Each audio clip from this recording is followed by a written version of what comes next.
Snydercut fans v anti-Snydercut fans. Where did this come from? This is the stage in which where the argument came from. The arguments came from about how completed the film was. Now, it's Snydercut fan spaces, and I did a lot of watching of like Ping Pong Chris Wong.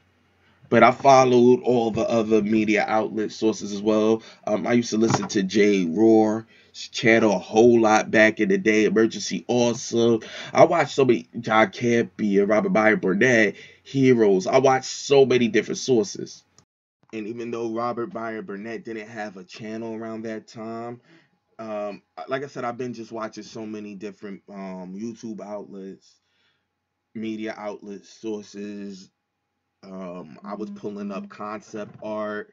It was just so much information that I was following from the very, very, very beginning that it it would be it would behoove people that feel the need to venture into this type of topic and conversation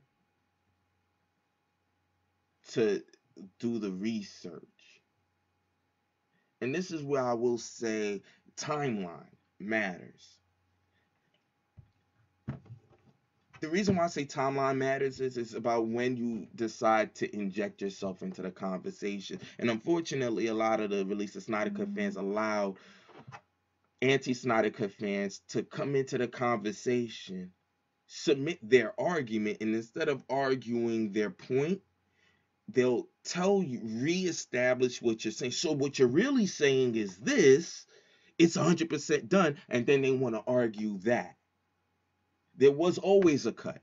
And if there was always a cut, the argument the anti-Snydercut people were having was, well, it wasn't finished. Well, if you didn't care about the cut, then why do you care if it was finished or not? One. And two, if it wasn't finished, and that's what the people in the very beginning was looking for, then what was the need for you to say, well, it's not finished though, right? That's what I'm saying. You got to get your timeline accurate and when you inject yourself into a conversation, because information was coming out as it transpired. More and more people behind the scenes was talking about it, and it just seemed like there was way too many people that were YouTubers. Even if you have scoopers and stuff like that, when you have people that worked on the film overtly talking about it and you totally omit what they're saying and focus on only the people that are saying the arguments that you're saying, then you're being disingenuous. Now, because you're not addressing all the other ones, and they were actually credible YouTubers, very credible YouTubers, some of which were my favorites, that were totally sidestepping all the other information that was out there. But I'm a firm believer in, if you weren't interested in the Snyder Cut, then why are you here? You came here because you wanted to argue. You came here because you wanted to argue. You came here because you wanted to be very not just anti-contrarian. You want to say, but this, but that, but this, but that. It doesn't really matter the but. The Snyder Cut movement was about people just wanting to see the vision that they missed out on. They're already course correcting and changing it for you people who liked your series very MCU-esque.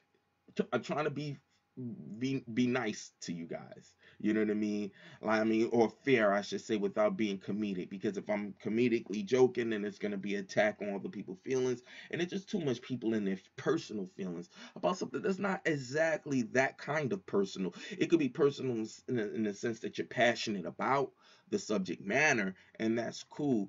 But when people start making it more of a personal thing, that's when the shit gets off the rails. This is still at the end of the day about movies, and at this day and age, when I'm recording it, and I'm recording this on June 6, 2020, do the timeline.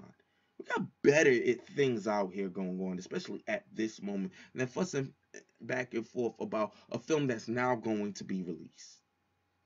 But I will say there are conversations that needed to be addressed for those that are now acting like they were part of this from the very beginning, because it's starting to be a lot of fake stuff going on. But I'll employ anybody that's a Snydercut fan to not push the negative aspect. Yeah, we can have our conversations for it, because at the end of the day, all these channels are trying to get views and clicks as well.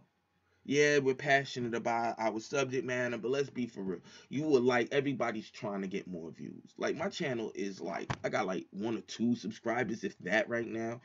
And at the end of the day, I don't care. Like, I mean, I care, but I say I don't care because the way I come into this is I'm trying not to focus on doing stuff for viewers. I want to do what I do and work on being better at it, communicating it, so that those that come in, at least they, even if you don't like it, you can say, I like that brother, the way the brother communicates. I actually get where he's coming from when he lays down his arguments, when he does his video editorials, when he does this. So I'm at least a credible, I'm not trying to sell myself as a critic, but at least I'll be a credible with my critiques. And that's really what I want to be about it. And I want you guys to, if I develop a base, I want it be based on who I am, as opposed to what I'm trying to sell to you for fan viewerships, because it's a lot easier to do this because it's a passion than doing this hoping tomorrow I'd have like 20,000 subs. I don't even promote my channel as strong as I should. I mean, it's just me and I do a whole lot. So I don't really even have expectations for me to grow as quick as everyone else. Especially just the way I'm presenting my channel and stuff like that. And I love using a lot of artwork. That's why I use artwork on the channel. I do love visuals as well. You know what I'm saying? So for me, over time, as I develop an audience, then I'll just look to my audience that support what I'm doing and stuff like that, because now they're part of it and they're putting money into it. So I don't have to, but I would like my channel to be more cohesive with whoever is part of it, because evidently I must be, when I'm starting to gather up more people, there's certain things that they may like and that I like to know about. And as long as it's like, if let's say if I get to a point where I do a lot of rants, I don't want my channel to be a rant channel. That's not what I came to do. It's fun to have rants, but I did not come to have a rant channel. You know what I'm saying? That's a difference. And I think that there's a lot of people who have paid channels. That's what they're here to do, crack jokes, bust jokes on people. But then when someone busts a joke on them, where's my fainting couch? And, we're passing out and then we're losing it. You know what I mean? That's why I always say, like, when it comes to the Snyder Cut and stuff like that, I still have to ask people the timeline. Do you know the timeline, how information rolled out? Because you may be coming into it getting information out of sync. And you're thinking the conversation was about this when that's what it wasn't. You're thinking it's about it's being finished when that's not what it was ever about. And then people allowed people, like people in the Snyder Cut, allowed people to change the conversation, the release of Snyder Cut, to being, it's about being 100%. Oh, y'all being vague about it. Why are we being vague? Everybody that's part of the Snyder Cut knows that we weren't really caring whether it was 100% finished or not, and it was kind of obvious it wasn't. He left before the reshoots. Even though they say he shoots everything that he storyboards, when you put the cut together, there may be things you want to fine tune and tween and change, and before you commit to anything, because what you don't want to do is put a lot of money into a film that has to be edited down. You'll save money on your visual effects. You don't want to put too much visual effects in something that's going to evidently be on the chopping block.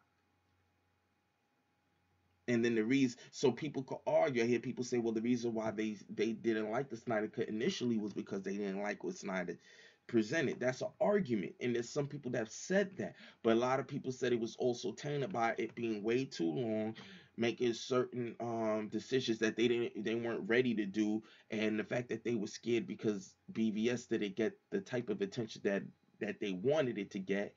And to be fair, they even cut that one up. So when they added it in, the people that were complaining the most about it were starting to act like it was a 360 of a film, which to me wasn't. But that also shows and implies that a lot of this was bandwagon jumping. That's what I feel. But like I said, you have to follow the timeline. If you follow the timeline, you'll get a lot more information about what was going on during the moments when things was happening and as information started to unfold. And I think once you start being more focused on how things rolled out by the years and the timelines and how the arguments shifted, then you can start realizing that where the discrepancy actually came from. But that's just what I think.